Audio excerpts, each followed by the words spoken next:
रासायनिक संयोजन का नियम। तत्वों के रासायनिक संयोग से यौगिकों का बनना 5 सरल नियमों पर आधारित है, जिसे रासायनिक संयोजन का नियम कहते हैं। इनमें से 4 नियम द्रव्यों के भारात्मक संबंध स्थापित करते हैं, जबकि 5वां नियम गैसों के आयतन से संबंधित है। द्रव्यमान संरक्षण का नियम। यह नियम 1789 में लेवोजियर द्वारा प्रस्तुत किया गया था। इस नियम के अनुसार रासायनिक परिवर्तन में द्रव्य को ना तो उत्पन्न किया जा सकता है और ना ही नष्ट किया जा सकता है। उसके केवल रूप या अवस्था में ही परिवर्तन होता है। इस नियम के अनुसार समीकरण को संतुलित किया जाता है। तो बच्चों, अब आइए देखें द्रव्यमान संरक्षण के नियम के उदाहरण। जैसे कि हाइड्रोजन जब ऑक्सीजन के साथ क्रिया करता है तो क्रिया करके वो क्या बनाता है? H2O बनाता है। द्रव्यमान संरक्षण के नियम के अनुसार द्रव्य को ना तो उत्पन्न किया जा सकता है और ना ही नष्ट। तो हम देखें कि यहाँ पे हमने जो लिया हुआ है हाइड्रोजन और ऑक्सीजन, इसकी जो मात्रा है, क्या यही मात्रा हमारे प्रोडक्ट में भी नज़र आ रही है? तो हम यहाँ पे पाते हैं कि यहाँ जो ऑक्सीजन है वो हमें कम नज़र आ रहा है, यहाँ ऑक्सीजन ज़्यादा है।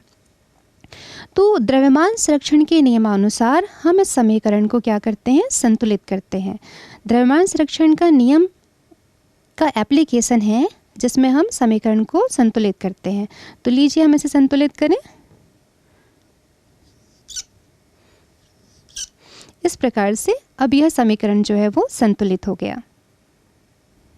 स्थिर अनुपात का नियम। यह नियम 1799 में जोसेफ प्रोस्ट के द्वारा दिया गया था।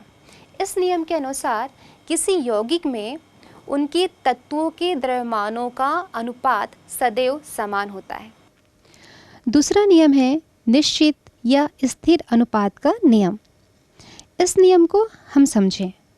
जैसे हम जल लेते हैं, जल किसी भी स्रोत से, कुएं का हो, नदी का हो, तालाब का हो, झरने का हो, तो हम वहाँ से जब जल लेते हैं और जल को हम शुद्ध करते हैं। तो शुद्ध करने के पश्चात जब उस जल का विश्लेषण किया गया तो क्या पाया गया कि जो जल है, जल H2O, जल में जो अनुपात पाया जा रहा है वो अनुपात जो है वो निश्चित पाया जा रहा है। हाइड्रोजन व ऑक्सीजन जो हैं वो द्रव्यमान के अनुसार 2:16 या हम इसे कह सकते हैं 1:8 में पाया जा रहा है, चाहे वो किसी भी नमूने से हो। आप किसी भी स्रोत से जल ले लें या कोई और भी चीज़ें, उसमें हम देखते हैं कि यौगिक का जो अनुपात होता है वो सदा ही निश्चित होता है। किसी यौगिक में तत्वों के द्रव्यमानों का अनुपात सदैव समान होता है। यही है स्थिर अनुपात का नियम।